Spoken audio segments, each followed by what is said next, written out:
Geomagic Control is a versatile, highly customizable software solution for automating inspection processes using data from portable metrology devices. In this video, you'll see how you can set up an inspection process on a reference file, then use the scripting tools within Control to run a completely automated inspection process using a 3D scanner.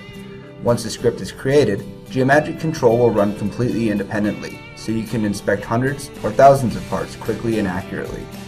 The first step in setting up our automated inspection is opening a reference file. This can be a 3D scan of an accepted part in an STL, OBJ, or many other point cloud and mesh formats, or a body created in a program like SolidWorks, CATIA, Creo, ProE, or Inventor. Control will open up files from those programs natively, or generic CAD formats like IGES and STEP, as is the case with the reference file here. Because this is a CAD body, Control assumes it's the reference object all scans will be compared to. We'll need a test object to continue, so if we had a scan of our part, we could import it now. But I haven't scanned anything yet, so I'll just copy my CAD body and set it to be the scan's stand-in. While the copied body lies perfectly on top of the reference object it was created from, it's unlikely that subsequent scans will. Aligning them will set relations between the features on the reference object and the incoming scans, which is useful for most inspection processes. If any GD&T callouts reference specific datums, though, Control will align to those datums in the background when analyzing that GD&T callout.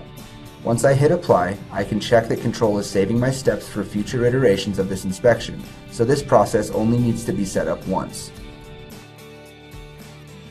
I'd like to see how the overall shape of my test object matches that of the reference, so I'll start inspecting my part with a 3D compare. This tool gives me a color map of the gap distance between the reference and test objects. I can set my tolerance boundaries and click apply. Control will then create a result object in the Model Manager, which isn't useful right now as the reference and test objects are exact copies. We'll set that aside and revisit it when it's more meaningful.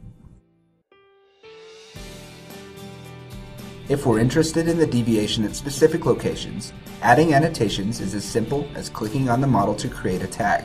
More information about the point selected can be found in the annotation view box below. I can take slices through the result object to see how my deviation looks in 2 dimensions, but first I need to create a feature from this planar face. Then I can use the 2D compare tool to create a whisker plot of the deviation on that slice. Again, since there's no deviation between the test and reference objects, this will be more useful later. Adding GD&T is as simple as selecting the callout you need from the list, clicking on the face to apply it to, and setting the tolerance.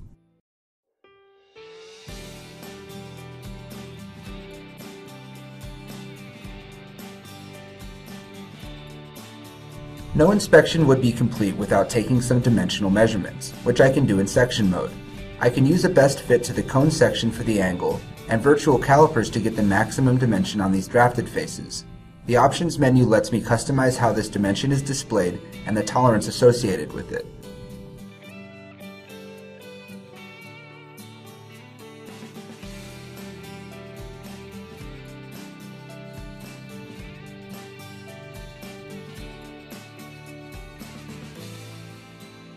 Once we have everything we need, we'll generate a report and save it to a specified folder. The report can be reviewed in a PDF reader, and now it's time to put this inspection to the test. Here's the final process Control will use to inspect our scans from start to finish.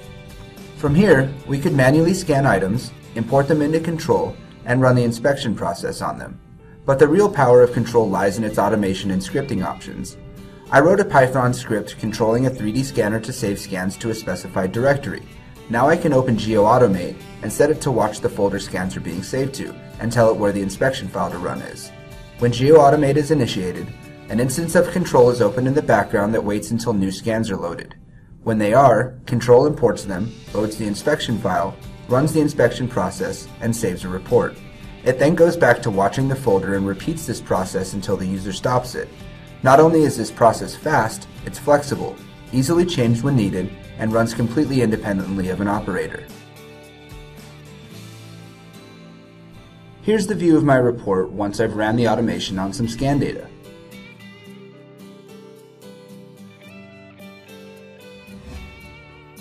This is just one simple example of the automation that Geomagic Control offers. Companies around the world use Control every day to inspect their parts. For more information or to schedule a demo, please visit geomagic.com.